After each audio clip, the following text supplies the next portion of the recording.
안녕하십니까, 마스크 버더입니다. 금요일 오전인데 일이 없어요.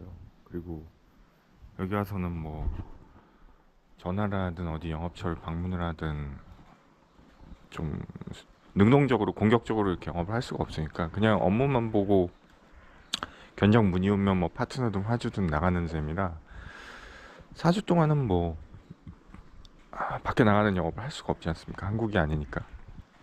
그러다 보니까 확실히 일이 없는 편입니다. 예. 그리고 가끔 이제 로밍이 잘 되긴 하는데 그래도 세상이 좋아져서 가끔 전화가 안 된다고 하시는 분들이 계세요. 그런 데는 이제 카톡으로 미리 연락을 드리거나 뭐 그러는데, 그러니까 일단 광고 전화도 사실은 많이 오거든요, 요즘. 그래서 광고 전화는 안 오는 건 좋은데 스팸은 어쨌든 뭐 일이 좀 없습니다. 그래서 날도 꾸리꾸리하고 오늘은 좀 비가 오네요. 그래서 다음 주엔 또 여긴 춥다고 하는데, 어제는 뭐 27도, 28도까지 올라갔다가 뭐 오늘 해가지고 비 오고 주말에 비 오면 다음 주는 좀 15도? 이렇게까지 떨어진다고 와이프가 얘기를 하더라고요. 그래서 오히려 그러니까 영상 찍긴 좋은 것 같아요. 한국에서는 뭐 일에다 육아에다 다 바빠가지고 만들 시간도 없었는데 여기서는 오히려 좀 여유가 더 있는 것 같습니다. 어제는 밤에 뭘 잘못 먹었는지 설사하고 뭘 잘못 먹었는지 설사를 하고 자가지고 잠도 좀 설쳤어요. 그래서 근데 뭐 오늘은 그냥 해외에 있으니까 해외 파트너 얘기를 좀 해볼까 합니다. 해외 파트너 얘기 좀 해볼까 하는데, 일단 그 얘기를 하기 전에, 그러니까 러시아 여기는 지금 문제가 뭐냐면 뭐 알고는 왔어요. 선사 사이트들이 다 안 들어가져요, 러시아에선. 아마 이거는 대한민국에서 제가 처음 알지 않았을까요? 러시아 이렇게 오고 할 수 있는 사람이 몇이나 될까요? 예, 일이든 뭐든 뭐 오실 수 있는 분이 있겠죠. 근데 기본적으로 일단 머스크, ONE, CMA, CGM, 뭐 MSC, 현대상선도 안 돼요. 다 안 돼요. 근데 되는 들어갈 수 있는 선사 웹사이트가 있습니다. 코스코. 중국계 선사는 들어가죠요. 그러니까 이게 순전히 정치적인 이유거든요. 러시아 정부에서 막는 거죠. 그러니까 들어가면은 인터넷 접속이 안 돼요. 그냥 주구장창 안 되고 그냥 웨이팅이죠. 그러니까 버퍼링 걸린다고 하죠. 그렇게 돼 있고, 또 재밌는 게 왓츠앱도 안 돼요. 요즘 왓츠앱도 안 되고, 왜냐면 해외 파트너랑 가끔 얘기할 때 왓츠앱을 하거든요. 근데 위챗은 당연히 돼요. 중국 거니까. 그리고 유튜브 당연히 안 되고요. 구글 맵은 돼요. 근데 웃긴 게 유튜브는 당연히 안 되는데 구글 맵은 되고 구글 드라이브까지는 돼요. 그래서 저희 회사에서 올려놓은 운임은 다 볼 수 있어요. 근데 구글 검색도 되고. 근데 재밌는 게 요즘 AI 인공지능 저 프로그램 많이 쓰거든요. 그림 같은 거 올릴 때 제가 블로그도 하기 때문에. 그래서 블로그도 인기 더럽게 없긴 한데 하루에 뭐 대여섯 명 오면은 많이 오는 겁니다. 예. 그래서 유튜브에 같이 올려놨는데 둘 다 인기가 없어지는 것 같아요. 예. 하여튼 블로그에 그림 올릴 때 되게 많이 쓰는데 거기서도 안 돼요. 미국 쪽 프로그램이나 서방 쪽 프로그램은 다 안 된다고 보시면 되세요. AI도. 그리고 한국 사이트 중에 안 되는 게 있었나? 한국 사이트 중에 안 되는 건 아직 못 찾은 것 같아요. 제가 볼 땐. 근데 하여튼 그런 식으로 안 돼서 FCL 특히 이제 외부로 요즘 부킹 많이 하잖아요. 쿼트 받아가지고 더 싸니까. 그거는 제가 여기서 못하고 이제 업무 쪽에 부탁을 드리죠, 항상. 그래서 뭐 그렇게 많지는 않으니까 상관없는데 또 얘기를 하고 왔어요. 이미 블락될 걸 알기 때문에 부탁드리고 와서 상관은 없는데 좀 되게 불편할 때가 있죠. 그리고 재밌는 게 그냥 여기 사는 사람들, 러시아 사람들은 당연한 것처럼 받아들이는 거죠. 그래서 해외 파트너 얘기하기 전에 또 딴 얘기를 좀 하자면, 그 중국도 제가 알기로 이제 뭐 중국에서 접속을 해본 적 없지만 유튜브나 뭐 이런 거 안 되는 걸로 알고 있거든요. 근데 그게 과연 가능할까 그런 생각이 들어요. 저는. 왜냐면 저는 대한민국에서 태어났잖아요. 뭐 이거 보시는 분들도 그렇지만 자유민주주의 국가에서 태어났는데 어떻게 보면 러시아랑 중국, 뭐 북한은 말도 못하지만 독재 정권이란 말이에요. 근데 사실 뭐 이런 얘기 처음 하는데 개인적인 얘기인데 저희 와이프는 뭐 저희 와이프를 그렇다고 뭐 싫어하시진 않으시겠죠? 이렇게 저희 와이프나 이제 장인 장모 쪽이나 이쪽 또 이쪽은 시골이거든요. 좀 약간 보수적이에요. 또 그러다 보니까 푸틴은 되게 지지를 많이 해요. 선거 같지 않은 선거죠. 솔직히 말하면 90몇 프로 나오고 그게 선거입니까? 예? 아, 갑자기 정치 얘기하는 정치 유튜버 절대 아니고요. 그냥 러시아 얘기를 하는 거예요. 저는 정말 그렇게 나와요. 후보들도 있어요. 근데 다 몇 프로 안 나오죠. 뭐 푸틴이 독재자라는 건 누구나 다 아는 사실이잖아요. 예. 근데 저희 와이프는 대안이 없다고 얘기를 하는 거죠, 항상. 그래서 제가 속으로, 왜냐하면 저는 가족 간에도 정치 얘기를 안 해요. 저는 왜냐하면은 인터넷 같은 데도 보면 그렇지만 정치 얘기로 막 싸우는 사람들 있잖아요. 댓글 막 서로 싸워요. 누군지도 모르는데. 의미 없어요. 왜냐면 답이 없거든요. 그건 백날 해봤자 답이 없어요. 싸움만 되고. 그래서 저는 교회에서, 제가 개인적으로 교회 다니지만 거기서 정치하시는 분들이랑 얘기 잘 안 해요. 정치 얘기. 그래봤자 싸움만 되고 받아주질 않아요. 아예 처음부터 시작을. 왜? 답이 없는 문제거든요. 정치랑 종교 문제는 싸움밖에 안 나요. 생각이 다른 거를 설득을 한다? 다른 일반적인 경우의 얘기죠. 우리 일상생활에서 정치랑 종교는 답이 없어요. 타협이 안 돼요. 왜 유럽에서 종교 전쟁으로 수백 년간 수십 그 어마어마한 사람이 죽었습니까? 종교 전쟁 때문에. 지들끼리 신구교 싸우다가 결국 안 돼가지고 간 게 십자군 원정이잖아요. 다른 종교까지 죽이고. 답이 없는 문제예요. 그거는. 그러니까 저는 와이프 얘기 그냥 다 들어주고 제 얘기 안 해요. 그래, 맞아, 그래. 싸우는 이유가 없죠, 와이프랑. 그럼 뭐하러 써요? 아무 의미도 없는 거. 그때 어디 미국 유명한 공화당 정치인인가 그분 자녀분들도 보니까 뭐 한쪽 미국도 이제 공화 민주로 크게 나눠져 있잖아요. 양당 정치잖아요. 뭐 잡당들도 있겠지만 의미가 없죠. 예. 그 딸은 뭐 민주당이고 유명한 정치인인데 미국의 상원의원인데 뭐 사위는 뭐 공화당이고 다 섞였는데 안 싸운대잖아요. 왜? 설득 안 하니까. 내가 믿는 거를 강요하면 안 되거든요. 내가 믿는 걸 강요하니까 당연히 싸움이 되죠. 그러려니 하고 들어주면 되는데 강요하면 싸움이 되는 거예요. 그리고 강요하기 직전 단계가 이제 토론이죠. 설득한다는 그 명목하에, 핑계하에, 그럼 싸움이 되는 거예요. 그래서 저희 와이프는 뭐 약간 이쪽인데, 그 사실 어제 제가 여기 와서 뭐 무슨 말인지 못 알아듣죠. 저도 러시아 말을 못 하니까. 근데 뉴스를 보면 한국과는 전혀 다른 양상의 뉴스를 많이 보게 되죠. 예를 들어 뭐 한국에서는 보도가 안 되는 뉴스죠. 드론을 우크라이나에서 이제 날릴 때 아시겠지만 뭐 지도를 제가 보여줄 수는 없지만 우크라이나는 좀 아래쪽이고 러시아는 전반적으로 이쪽 동쪽에 걸쳐서 다 러시아가 돼 있잖아요. 땅이 넓다 보니까. 근데 이제 드론을 그냥 돈바스로 날리는 게 아니라 그럼 다 격추당하죠. 우회해가지고 폴란드랑 라트비아 쪽으로 올려서 날린단 말이에요. 드론을. 왜냐면 거기는 자기들 허용을 해주니까 동맹국이니까 뭐 우크라이나가 아직 나토는 아니지만 어쨌든 허용을 해주니까. 글로 날리면 라트비아 쪽으로 날아간다면 그쪽에서 날라오는 걸 러시아에서 가만두겠어요? 당연히 격추시키려고 하죠. 그럼 미사일이 당연히 라트비아로 날아가겠죠. 라트비아는 아무 관련이 없는 나라잖아요. 러시아랑 우크라이나 전쟁인데. 라트비아에서도 반러 감정이 생기는 거죠. 사람들도 심지어 죽고 민가도 다치고 국경 쪽에. 그런 일들이 생기다 보니까 라트비아 쪽에서도 반러 정서가 생기고 심지어는 반 우크라이나 정서가 생긴다는 뉴스를 봤어요. 그러니까 제3국이 피해를 입는 거죠, 결국은. 그러니까 이게 조금은 재밌다는 표현은 재밌다는 표현은 잘못된 거죠. 그러니까 좀 웃긴 게 러시아가 우크라이나를 먼저 침공한 건 맞죠. 그건 명백한 잘못이에요. 침략이고. 자주국가, 독립된 국가를 먼저 침략한 게 당연히 잘못인데 그게 막 이게 전쟁의 양상이나 어떤 상황이 돌변하면서 우크라이나도 잘못했다. 그런 논리로 가는 건 제 개인적인 생각에 잘못됐다고 생각을 해요. 왜? 우크라이나 잘못은 아니잖아요. 이게 러시아에서 먼저 공격을 한 거지. 물론 약간 여러 가지 변수나 이유, 러시아 입장에서 할 말은 있겠죠. 공격한 놈들이. 일단 돈바스 지역 자체가 러시아 사람들이 많이 살아요. 그건 다 알고 계시잖아요. 그러니까 우리 땅이라고 거기서부터 이제 우겨 넘어가는 거죠. 그리고 역사적, 문화적으로도 두 나라가 너무 얽혔어요. 그러니까 마치 북한 남한 얘기랑 비슷해요. 좀 100%는 아니지만.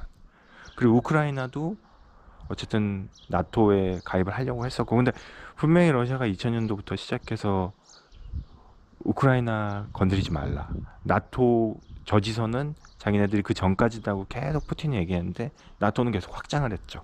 예. 그러니까 러시아 입장에서는 당연히 자기들이 위협을 느끼는 거예요. 러시아 입장에서는. 그래서 저희 와이프는 어떻게까지 얘기를 하냐 하면은, 저는 좀 이거는 이 얘기는 믿기가 어려운데, 일단 어떤 부부 사이를 위해서 뭐 알았다고 얘기했죠. 당연히 그런 거에 뭐 반박을 안 하니까, 저는 정치 얘기 안 하니까. 와이프는 한 5년 4, 5년 내로 독일이랑 나토가 러시아를 침공할 거래요. 그러면서 하는 얘기가 재밌는, 여기서부터가 좀 재밌는데, 이 지역이 저희 장인 장모님 사시는 지역이 이제 시베리아 스보롭스키라는 지역이거든요. 정확히는 몽골 위쪽으로 한 100km, 200km 몽골에서 그렇게 멀지 않아요. 위쪽인데 공기도 좋고 되게 관광지, 우리나라 치면 강릉? 아니 바다가 아니니까, 우리나라 치면 어떻게 비유를 해야 되지? 자연이 되게 좋은 데가 어디죠, 우리나라가? 하여튼 그런 되게 좋아요. 공기도 좋고.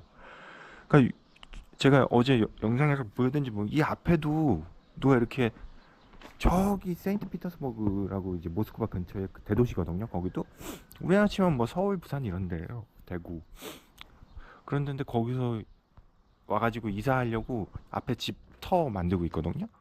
완전 외지 사람인 거죠. 여기서 세인트 피터스버그는 같은 러시아면 완전 다른 나라거든요. 거기 대도시고, 여기 앞에 보이는 이쪽으로 많이 이사를 오는 거예요. 그쪽 모스크바에서 나로 세인트 피터스버그 쪽에서 엄청 멀어요.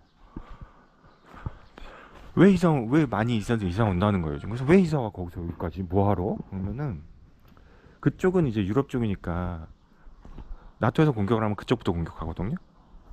그러니까 피해서 그걸 피하려고 오는 거죠. 그러니까 예를 들자면 미국 같은 데서, 왜 미국 같은 데 보면 간혹 벙커 같은 거 막 1억 2억짜리 사가지고 거기다 핵전쟁 날 거 대비해서 식량 쟁여놓고 막 그런 사람들 뉴스에, 뭐 세계 뉴스 그런 데 나오잖아요. 그런 것처럼 이렇게 많이 온다는 거예요. 최근 들어 땅 사갖고, 여기 땅 사, 아무래도 거기 모스크바나 세인트피터스버그보다는 여기 땅값이 훨씬 싸겠죠. 사가지고 여기 가서 집 짓고 피하려고 산다는 거. 야, 그게 말이 되냐? 나토에서 여길 뭐하러 침공해? 러시아가 핵이 몇 갠데, 전 세계에서 핵이 제일 많은 나라가 미국이랑 러시아인데, 어떻게 보니까 와이프는 공격할 거라는 거예요. 자기 생각에. 안 하면 다행인데, 그거 대비해서 서쪽에서, 그러니까 이쪽 동쪽으로 사람들이 많이 이사 온다는 거죠. 넘어온다는 거예요. 그거 피하려고. 저는 이 얘기를 믿을 수가 없거든요. 뭐 왜? 왜 공격을 해, 나토에서? 오히려 나토는 러시아에서 공격할까봐 더 무서워하는데. 근데 가만히 생각해보면, 옛날에 그 미국 60년대 그 제가 존 F 케네디 대통령을 그렇게 좋아하진 않는데, 그 양반 때 왜 그 쿠바 핵미사일 위협 있었잖아요. 왜 그때 미사일, 쿠바가 바로 마이애미 비치니까 쏘네 마네 하다가 결국은 뭐 케네디가 서로 뭐 한 달인가 뭐 통화를 했는가, 뭐 그때 후르시초프였을 거야 아마, 러시아 쪽. 둘이 막 핵전쟁 위협까지 갔다가 어쨌든 다행히 넘어갔잖아요, 잘. 근데 그게 결국은 뭐냐면 정보의 비대칭이거든요. 서로 한 라인이라는 게 없는 거죠. 대통령끼리, 총수장, 그 제일 높은 애들끼리 이게 정보를 서로 공유가 안 되면 서로 못 믿는 거죠. 그러니까 누가 쏘느냐의 문제인 거죠. 핵미사일을 버튼을 누가 누르냐의 문제인 거죠. 그것처럼 지금 나토랑 러시아도 제가 볼 땐 많은 오해가 있어요. 근데 그 오해를 정상들끼리 풀어가지고 통화해가지고, 야, 우리 니네 공격할 이유 없다, 공격 안 해, 그렇게 해서 한마디 끝나면 되는데, 그런 오해가 너무 많은 거죠. 그런 오해를 왜 불러일으키냐? 가짜뉴스랑 세상에 정말 쓸데없는 정보들이 많거든요. 정확하지 않은 정보들이. 그런 것들이 오히려 이런 오해를 불러일으키는 거 아닌가 싶어요. 근데 그런 오해가 생기면 세상에 불필요한 비용이나 불필요한 어떤 노력이나 정말 말도 안 되는 그로 인해서 사람들이 죽어나간다는 거죠. 지금 러시아 우크라이나 전쟁은 제가 볼 땐 비슷해요. 제가 가끔 물어요. 그냥 와이프한테, 야, 여기 러시아 군인들 몇 명이나 죽었어? 러시아도 모른대요. 그래서 저는 그 얘기를 듣고 속으로, 야, 이게 말이 되나? 아니, 자국민 군인들이 지네 나라 대통령이 일으켜서 나간 전쟁에서 죽었는데 전사자 파악이 안 된다는 게 말이 안 되는 거잖아요. 러시아는 옛날부터 2차 세계대전 때부터 독소 전쟁 때 2차 세계대전 제일 많은 사상자가 낸 나라가 러시아거든요. 아시겠지만 생명에 대한 그런 게 좀 많이 좀 그래요. 제가 봐도. 아니 자기 나라 군인들이 죽었는데 몇 명이 죽었는지 진짜 모른다는 게 말이 안 되잖아요. 아무리 요즘 뭐 미국이 이란 공격해서 미국을 욕한다지만 미국을 무시할 수 없는 게 미국은 몇 명, 미군 한 명이 죽어도 구해 오잖아요. 하다못해 시체라도. 근데 이놈의 나라는 뭐 제 나라는 아니지만 지네 나라 군인이 대통령이 나와서 전쟁 일으킨 데서 그렇게 했는데 사상자를 모른다는 게 말이 안 되는 거죠. 그래서 좀 한심했어. 아니 와이프가 한심한 게 아니라 예, 그냥 그런 상황이 이 나라가 한심했던 거죠. 그러니까 그거에 더해져서 이제 뭐 선사 사이트 제가 뭐 업무에 부탁하면 되지만 안 들어가니까 짜증나고 뭐 이런 경우는 있나 그런 것도 그렇고 왓츠앱도 안 되니까 짜증나고 뭐 좀 그런 게 있었어요 사실은 아침에 오전에 뭐 세상이 아무리 미쳐간다고는 하지만 뭐 이란 전쟁도 곧 끝날 것 같긴 해요. 계속 뭐 트럼프 아저씨는 계속 저 양반은 그냥 말로 하고 하는데 잘못된 건 있지만 그래도 제가 여기 와서 느끼는 거는 그 웹사이트 몇 개 안 되는 것만 해도 얼마나 불편합니까 사실. 불편합니까. 예. 그래도 내가 대한민국이라는 이 자유민주주의 국가에서 태어난 게 참 감사해야 되는 거 아닌가 그런 생각이 들더라고요. 왜냐하면 이 러시아나 뭐 중국도 경유하면서 왔지만 그런 인연 갖고도 너무 우리나라 지금 많이 갈등이 많잖아요. 사회 갈등이. 근데 중요한 거는 그런 것 같아요. 그런 갈등이 있더라도 결국은 자유민주주의 토대 위에서 그런 갈등으로 해결이 돼야지 이게 자꾸 안 좋은 쪽으로 가는 게 아닌가 좀 싶어요. 그래서 갑자기 공익광고 6월 3일 날 정말 투표를 잘해야 될 것 같습니다. 뭐 제가 뭐 어느 한쪽을 지지하고 뭐 그런 얘기를 하는 게 아니야. 제 채널은 뭐 전 사실 정치 유튜버들 별로 안 좋아해요. 왜냐하면 그 되게 갈등이란 그런 뭐죠? 그런 익스트림 그 되게 뭐라 그러죠? 이 되게 극도로 최악으로 치닫게 해가지고 자기네들 채널 인기를 늘리려는 게 너무 보이거든요, 사실은. 왜냐하면 그러니까 너무 극우위, 극좌익 그런 걸로 해가지고 그거를 좋아하고 그러니까 그런 데서 도파민이 나오는 건 맞아요. 자극적이니까. 제가 뭐 제 채널에도 말씀드리지만 자극적이지 않으면 인기가 없거든요. 자극적이어야지 사람들은 봐요. 예. 왜 사람들이 전 세계에서 제일 인기 있는 인터넷 채널이 포르노라고 하잖아요. 왜 사람들이 포르노를 보겠어요? 자극적이니까. 예. 정말 자극적이잖아요. 뭐 제가 그렇다고 해서 즐겨 본다는 게 아니고요. 저도 본 적 있어요. 솔직히 성인이니까. 화장 짙게 나오고 이쁜 여자들이 나와서 그렇게 자극적으로 하니까 보는 거잖아요. 자극적이니까. 근데 그게 결코 정서상 좋은 게 아니거든요. 사람을 파괴하는 거거든요. 일전에도 제가 말씀드린 주식도 그렇고 뭐도 그렇지만 자극적으로 얘기하지만 팔리는 세상이에요. 그러니까 그런 건데 정말 귀중하고 소중하고 나한테 약이 되는 거는 자극적인 게 아니거든요. 내 앞에 있는 거거든요. 바로 라면 먹으면 건강에 안 좋은 거 다 알잖아요. 물론 가끔 먹는 건 괜찮겠죠. 먹고 싶으니까. 근데 제일 좋은 건강에 좋은 밥이 부모님이 해주신 집밥이잖아요. 집밥처럼 건강에 좋은 게 없잖아요. 그거랑 똑같은 것 같아요. 세상 논리가 너무 다 자극적으로 하다 보니까 무슨 얘기를 하려고 했다가 이런 얘기까지 제가 하게 되는지 모르겠는데 하여튼 정치 채널이 아니기 때문에 여기까지만 하겠습니다. 여기까지만 하고 그냥 러시아 와서 너무 불편한 게 많으니까 그냥 이것저것 얘기해 봤고요. 예.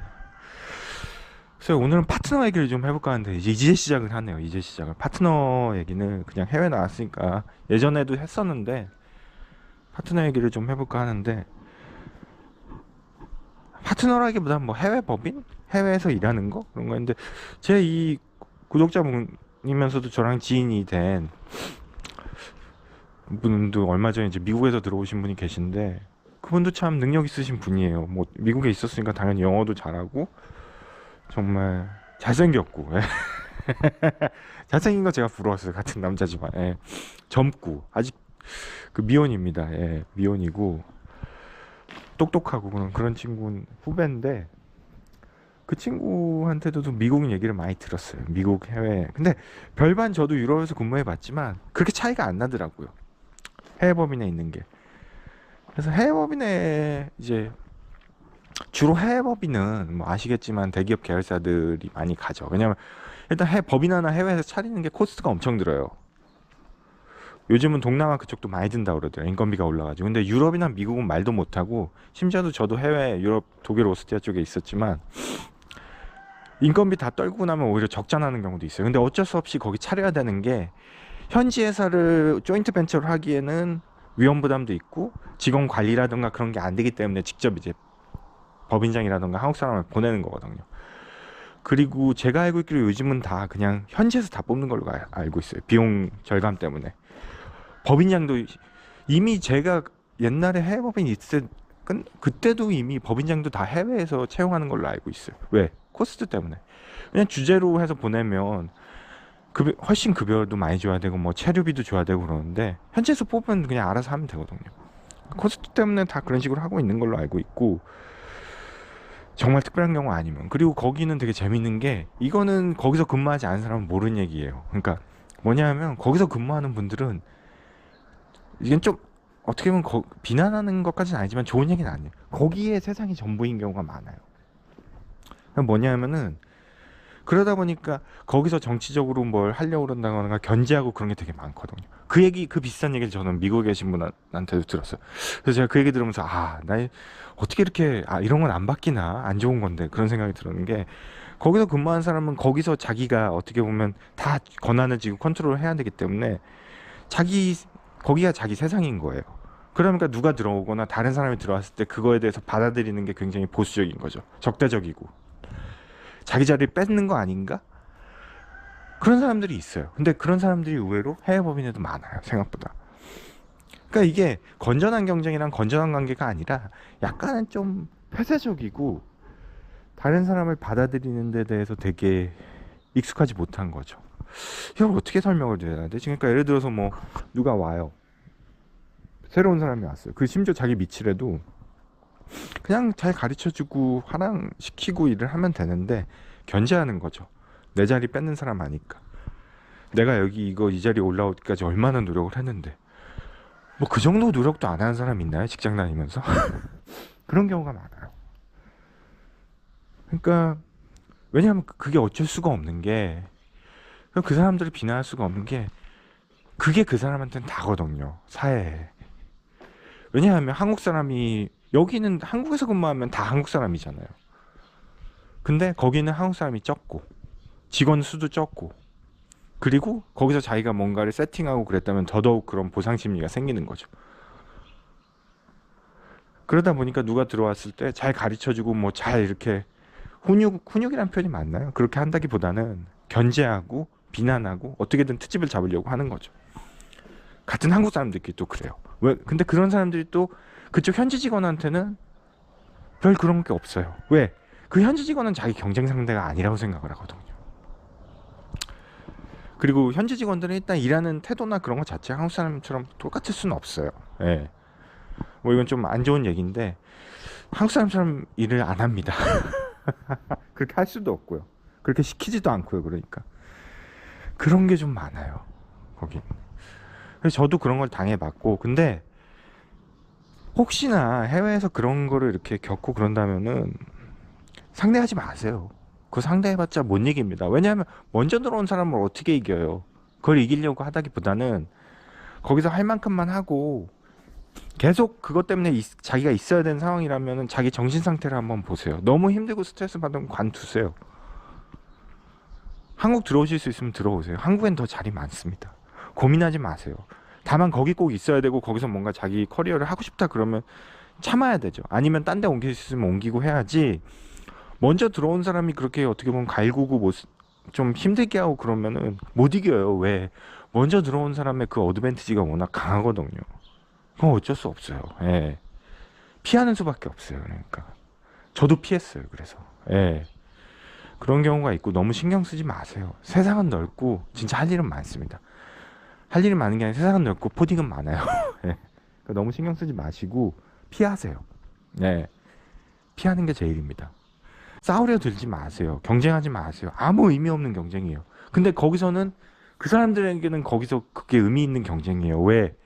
그 사람들이 보는 세상은 그게 다니까요. 그 법인 회사가 다예요. 그 사람들 보는 게. 그 보람으로 거기서 하는 그 정치로 그 사람들은 거기서 살아가고 버텨내는 원동력인 거예요. 왜? 그 사람들은 거기 있어야 되는 사람들이거든요. 여기로 올 수가 없어요. 한국을. 무슨 말씀인지 아마 제가 여기까지 얘기하면 아실 거예요. 그리고 또 하나는 이제 해외 법인의 특징이 뭐냐면 아무래도 한국 비즈니스에 많이 의존을 하죠. 어쩔 수 없는 게. 왜냐하면 그러다 보니까 이쪽으로 영업을 하죠. 한국계 포딩이다 보니까. 한국계 포딩이 그 아이덴티티를 벗어나려면 결국 거기서 현지 영업을 해야 되는데 그러면 현지 직원을 채용하거나 아니면 본인이 정말 열심히 현지어를 익히고 현지 문화를 익혀서 세일즈를 하면 돼요. 그럼 제가 볼 땐 되게 잘할 거예요. 한국 사람이면. 근데 제가 그렇게 하는 사람 한 명도 못 봤어요. 다 한국 비즈니스나 한국 회사에 의지할 수밖에 없어요. 거기서 그렇게 하려면은 그렇게 하면 거기서 되게 성공할 거예요 아마. 근데 그렇게 하는 사람을 못 봤어요. 그만큼 쉽지는 않은 거죠. 그게 현지 언어를 완벽히 하고 문화에 해가지고 그렇게 되면 아마 거기서도 비즈니스가 잘 되고 그 소문을 듣고 한국 회사들도 아마 많이들 영업이 될 거예요. 근데 그렇게 하기가 되게 쉽지가 않아요. 저도 거의 못 봤어요. 그런 회사는. 그렇게 하시는 분은. 근데 만약에 본인이 그 현지에서 취업을 하고 포딩 쪽에 취업을 했는데 거기 현지어 학과를 나오거나 거기서 공부를 하셨다. 그러면 그렇게 해보시기를 전 추천해 드려요. 그럼 정말 많은 기회가 있어요. 왜냐하면은 대부분 한국 회사들이 한국 비즈니스 기대고 거기서 있거든요. 그러니까 정해진 그 시장에서 한정된 그 마켓에서 어떻게 보면 경쟁을 하기 때문에 힘든 거거든요. 근데 거기 현지에서 영업을 하게 되면은 그만큼 경쟁이 덜해요. 현지 사람들이 그렇게 한국 사람처럼 영업도 안 하고요. 예. 그런 문화도 아니고. 물론 뭐 나라나 문화권마다 좀 다를 수는 있지만 현지에서 영업할 수 있는 게 제일 좋아요. 그렇게 하는 데를 못 봐서 그랬죠. 그래서 대부분 한국 비즈니스 기대다 보니까 결국은 우리 같은 한국에서 영업하는 영업사원들이 이렇게 뭐지? 기대하는 거는 빠른 피드백이거든요. 그러니까 빠른 피드백인데 그런 게 있어요. 그러니까 저도 거기 현지에서 일을 해봤지만 피드백은 너무 좋아요. 그 답변은 빨리빨리 오는데 거기서 일을 정말 빨리 하느냐 그게 관건이긴 하거든요. 근데 간혹 이제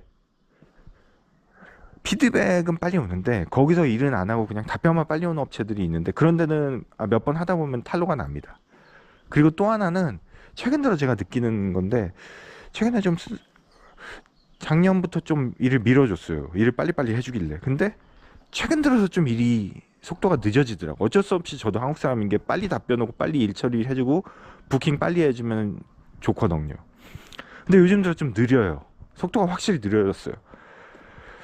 그러니까 이거 돌려야 되나 바꿔야 되나? 근데 쓴 지 한 1년, 2년도 안 됐거든요. 그러니까 잘 다독여서 가는 게 제일 좋긴 한데 요즘 좀 느끼는 게 그래서 우리 말고도 딴 데 더 일이 많은 데가 있나. 예전처럼 빨리 안 해주니까 저도 사람이니까 좀 짜증이 나는 거죠. 그런 게 좀 있어요. 아까 영상이 좀 끊겼는데 예, 배터리가 다 돼가지고 자동으로 꺼졌습니다. 예. 지금 오후에 이제 식사하고 이제 한국 시간은 2, 3시 정도 됐나요? 예, 오늘 금요일인데 생각보다 바쁘지가 않습니다. 예. 아까 무슨 얘기를 했었지? 해외 법인에서 이제 그 영업 관련해서 얘기를 했었고요. 아무래도 해외에 있으신 분들은 그런 얘기를 많이 하세요. 근데 해외에서 오신 분들이 저도 그걸 느낀 게 아무래도 한국에 있었을 때 그 기억이나 그런 것들이 뭐 거기서 멈춰 있기 때문에 또 다른 업데이트 된 게 없어요. 근데 뭐 어떤 분은 그렇게 얘기하실 수 있어요. 아, 요즘같이 좋은 세상에 인터넷으로 다 보고 한국 TV도 나오는 세상인데 왜 업데이트 안 되냐 하는데 그거는 살아보지 않은 사람은 모릅니다. 해외에서. 왜냐면 해외에서 살면은 본인이 한국에서 사회생활하고 겪었던 거가 마지막 업데이트 되거든요. 그 다음에 이제 인터넷으로 보고 그런 거는 크게 공감이 안 와요. 그래서 거기에 멈춰 있는 분들이 많아요. 옛날에. 제가 독일에서 뭐 일하고 할 때도 독일에 있을 때도 파독 간호사 강부님들은 강부로 가셨던 분들은 그 당시 옛날에 7, 80년도에 거기에 멈춰 있는 분들이 계세요. 물론 그 후에 한국 소식을 당연히 한국 TV나 인터넷 통해서 보지만 그거는 약간 현실감이 결여된, 현실감이 없는 그 후에 업데이트된 내용 같은 걸로 있거든요. 왜냐면 본인이 사회생활하고 겪고 생활했던 그 한국의 모습이 마지막이 그 7, 80년대에 멈춰 계신 거죠. 그런 분들도 있어요. 의외로 꽤. 그러다 보니까 거기서 이제 그분들한테는 그 세상이 전부인 거고, 거기서 일하는 현지 직원들이죠. 그러다 보니까 그런 분들이 어떻게 보면 그게 전부이니까 당연히 거기에 어떻게 보면 저기 한국에서 현지 채용돼서 한국에서 온 직원들이나 그런 사람들한테 물론 뭐 잘해주는 분들도 많지만 그분들을 어떻게 보면 거기 자기네들 영역 그 바운드리에 침범한 경쟁자로 여긴다는 그런 얘기를 아까 했었고요. 그 다음에 뭐 영업 현지에서 하면 당연히 좋겠지만 현지 화주들도 하고 그건 또 이미 기존 포딩들이 하고 있거든요. 거기 현지 포딩들. 그러다 보니까 그것도 쉽지 않고 또 언어나 문화적 차이 때문에 결국은 현지에는 포딩은 한국 회사들한테 의지할 수밖에 없다. 한국 쪽으로 영업할 수밖에 없다. 그런데 이것도 지금이 벌써 2026년이잖아요. 그러니까 미국이나 어디 미주 구주라고 할게요. 저는 옛날 사람이니까 신구 그러니까 구주랑 신주라고 하나요? 뭐 미국 유럽은 하여튼 까먹었는데 미국 유럽 같은 경우 이미 1세대 포딩들은 6, 70년도 그 후에 7, 80년도에 세워졌고 거기서 일하던 분들이 이제 나와가지고 차린 데가 2, 3세대 포딩들이 있잖아요. 그런 회사들이 가끔 저희 회사도 영업 오면은 이제 이미 2, 3세대 포딩 법인장님들이랑 사장님들은 제 나이 또래가 많아요. 젊으신 분들은 30대도 계시고, 예. 그래서 그분들 얘기 들어보면 그분들도 이제 거기서 태어나시거나 아니면 이제 정말 어릴 때 이민 가신 분들이 많죠. 그래서 얘기 들어보면 이런저런 얘기, 재밌는 얘기도 많이 해요. 뭐 근데 이제 주로 미국에서 오신 분들 얘기 들어보면은 이제 미국 얘기도 저도 많이 물어보거든요. 왜냐하면 뉴스나 언론은 약간 과장되는 것도 있고 우리 실생활에서 먼 일반적인 원론적인 얘기를 하는 게 많기 때문에 미국에서 오신 분들은 뭐 요즘 워낙 코로나 이후로 미국도 인플레가 심하니까 미국 경기는 어떠냐, 실무 경기는 어떠냐, 뭐 그런 거 많이 여쭤보는데 이구동성으로 하신 말씀이 그거예요. 물가 너무 많이 올랐다고. 예. 그거는 뭐 우리나라도 마찬가지지만 미국은 특히 많이 올라서 무기 팔아먹는 거에는 미국이 차지하는 게 없다. 뭐 심지어 그렇게 얘기하시는 분들도 계시고 2000년대 초반부터는 사실 미국이란 나라 자체가 경쟁력이 많이 떨어져서 요즘은 뭐 아메리칸들인 그런 것도 없고 오히려 여기민이 많잖아요. 그런 건 저도 주변에서 많이 들으니까 그리고 자꾸 쓸데없는 얘기 제가 하게 되네요. 하게 되는데 해외나 저도 지금 한국이 아니라서 그렇고 그렇습니다. 그래서 그냥 제 생각은 그래요. 해외 법인에서 있으면은 일장일단이 있는 것 같아요. 그러니까 자기가 승부를 거는 거죠. 저도 해외 법인이 있어봤지만 거기서 뭔가 자기가 영업력이 되고 언어가 되고 거기서 뭔가 영업력이라는 건 이제 현지 영업을 할 수 있으면 제일 좋지만 이제 한국 회사들 상대로 영업할 수 있으면 할 수 있으면 거기서 이제 한국 들어올 때마다 영업하거나 아니면 뭐 거기 들어온 한국 회사들 통해서 영업하거나 뭐 그렇게 영업을 해가지고 살아남는 방법이 있고 그래서 결국은 뭐 거기서 법인장이 된다거나 자기 걸 차린다거나 실제로 그런 분들 계시거든요. 왜냐하면은 거기 파견되고 나간 한국 회사들이 작은 회사는 아니에요. 왜냐면 거기 지점을 두정도니까 당연히 대기업이거나 화주들이죠. 아니면 대기업 연관된 어떤 자동차 쪽은 또 협력업체가 많잖아요. 그런 쪽 연관된 업체들을 최소한 중견기업 이상이 그 정도 뭐 열댓 명 있는 회사에서 법인을 세우고 그렇게는 쉽지 않죠. 해외. 그러다 보니까 꽤 중견기업도 있다 보니까 그런 화주 잘 잡으셔가지고 실제로 디조건 같은 경우 이제 그쪽 법인에서 CIF로 도착지까지만 한국에서 내고 본사에서 그쪽 법인에서 다 계산하는 경우도 있거든요. 그래서 거기 담당자 잘 영업하셔가지고 디조건으로 오는 것들 꽤 이윤 남겨서 그걸로 차리신 분들도 저는 봤어요. 해서 그러니까 그런 것도 충분히 가능한 얘기고 그래서 거기서 영업이 되면 거기서 승부를 보는 거고 난 근데 저 같은 경우는 너무 해외에 있는 게 싫었어요. 싫었고 그래서 이제 그 일단은 들어온 케이스거든요. 그래서 나 해외 생활 너무 싫다. 한국에 들어오고 싶다 그러면 들어와서 또 여기서 포딩에 취업을 하면 안 됩니다. 포딩이 아니면 더 좋겠죠? 근데 어쨌든 배운 게 도둑질이라고 포딩에서 한국 들어와서 취업을 해도 되고요. 그리고 뭐 또 다른 방법이 있을래나? 뭐 아니면 이 업을 뜨는 건데 그거는 뭐 이 영상이랑 관련이 없으니까 제가 말씀을 못 드리고요. 거기서 남아 있거나 아니면 한국 들어와서 취업을 다시 한다거나 뭐 그런 셈이죠. 그리고 저는 그런 분도 봤어요.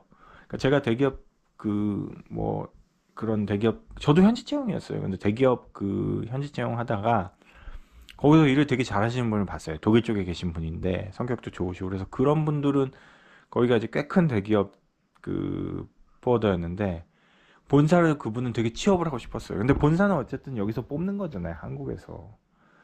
그러니까 여기 어떤 뭐 기수라든가 서열 그런 게 있었는데 그분은 본사로 너무 가고 싶어 해가지고 그 여기 본사에 있는 분들한테 되게 잘 보이려고 노력을 많이 했어요. 근데 그분이 결과적으로 여기 온 것 같진 않아요. 제가 그분이랑 뭐 연락한 사이는 아니었지만 이제 그거는 좀 제가 볼 땐 헛된 희망? 헛된 노력인 것 같고요. 그러니 차라리 본인한테 더 신경을 쓰시는 게 낫습니다. 예, 본인 커리어 개발이라던가 뭐 그 시간에 차라리 거기 현지어를 공부해가지고 뭐 영업을 준비한다던가 그런 것도 낫고. 근데 어쨌든 좀 저 같은 경우는 특이한 케이스예요. 마스크보드 같은 경우. 왜냐면 거기서 그렇게 오퍼레이션도 보고 이것저것 해외에 있다가 또 국내 와서 필드 영업을 한다? 이건 쉽지는 않거든요. 그러니까 이건 뭐 제 자랑을 하는 게 아니라 이렇게 빠지는 케이스도 많지는 않아요, 사실은. 거기 있다거나 뭐. 근데 이제 최근에 저처럼 이제 제가 안 지인인데 미국에부터 오신 분인데 저보다 한창 동생이죠. 아까 초반에 얘기했던 그 친구를 보면서 저는 저의 젊은 시절을 봤거든요. 예. 그러니까 얼마나 고민이 많고 힘든지를 알아요. 예. 왜냐하면 해외에서 그렇게 있다가 와서 여기 한국에서 필드 영업하기가 쉽지가 않거든요. 어쨌든 그렇게 도전하는 친구들도 있고 하기 때문에 그렇게 도전을 할 수도 있는 거고 뭐 그렇습니다. 근데 좀 저는 그냥 해외에 있다가 그렇게 와서 한국 영업 환경을 잘 모르니까 또 무식한 놈들이 용감하다고 무식하게 했던 것 같아요. 또 예, 그런 것도 오히려 한국에서 알고 한국에서 업무를 했으면 못했을 수도 있을 것 같아요. 그런 것도 있고 뭐 진로 얘기를 좀 했는데 어쨌든 본인한테 맞는 게 제일 중요한 것 같아요. 그러니까 한국 오기 싫어하는 분들도 많이 봤거든요. 거기가 더 좋다고. 그럼 당연히 해외에서 그렇게 근무하시면 되는 거고 한국 아무래도 근데 제가 볼 때는 기회는 한국 오는 게 더 많은 것 같아요 개인적으로. 왜냐면 어쨌든 시장이 더 크니까 내 나라니까. 그리고 여기 화주들은 말도 통하잖아요 어쨌든. 물론 여기도 경쟁이 치열하긴 하지만 근데 중요한 거는 선택하실 때 본인의 취향이나 본인이 좋아하는 쪽으로 선택을 하셔야지 어디가 쉽고 어렵고는 없는 것 같아요. 거기도 어려우면 어렵고 여기도 어려우면 어려운 거고 자기가 얼마나 열심히 하고 열정적으로 하느냐 차이인 거지 뭐 해외니까 조금 만만하겠지 그런 생각은 하시는 게 아닌 것 같아요. 그건 아닌 것 같아요. 예.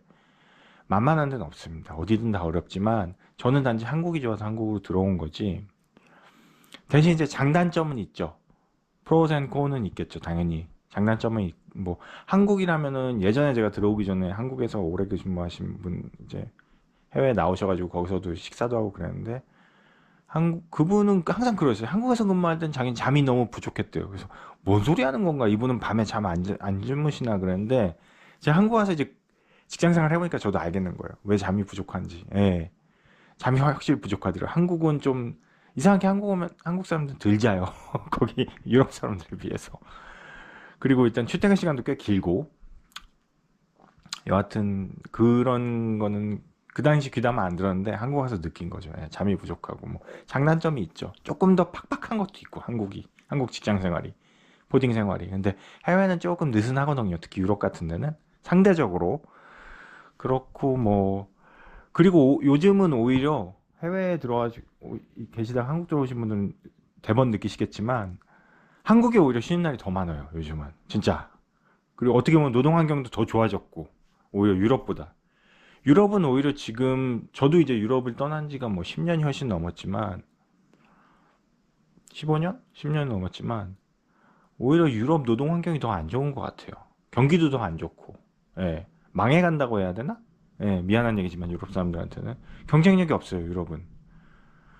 그래서 좀 더 안 좋아지는 것 같아요 노동 환경이.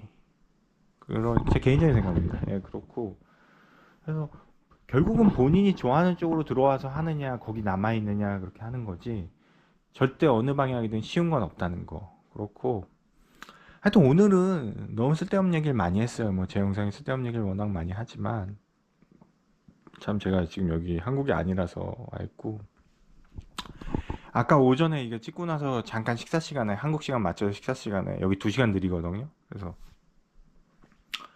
장모님이랑 슈퍼를 갔다 왔는데 야 제가 여기 매년 오잖아요. 저 왔다고 물가가 이렇게 오른 줄 몰랐어요. 지인분들 좀 보드카 좀 사드리려고 작년에는 진짜 되게 싸게 사갔는데 올해는 거의 2배를 줘야 될 판이에요. 보드카 가격은 안 받네. 참 맥주 가격만 받는데 오 물가가 엄청 올랐더라. 2배 가까이 올라서 네, 무섭습니다. 근데 어떻게 사는지 모르겠어요 여기 사람들은. 어쨌든 국민 소득이 개인 1인당 소득 한국보다 낮은 걸로 알고 있거든요. 근데 어떻게 사는지. 근데 뭐 사람들 돈 잘 쓰고 다니는 것 같더라고 보니까. 나만 가난해, 나만. 그렇더라고요. 예. 다 잘들 사는 것 같더라고요. 어쨌든. 그렇고요. 여기는 뭐 제가 지금 실내인데 여기는 이제 천안 방입니다. 천안 방에서 저렇게 노트북 켜고 저는 혼자 일하고 있습니다. 예. 와이프랑 뭐야 장모님이랑 애들은 저쪽 방에서 쉬고 있고 예. 그렇습니다. 어쨌든 돌아갈 비행기표 값 벌려면 또 일을 해야죠. 마스크 보여드렸습니다.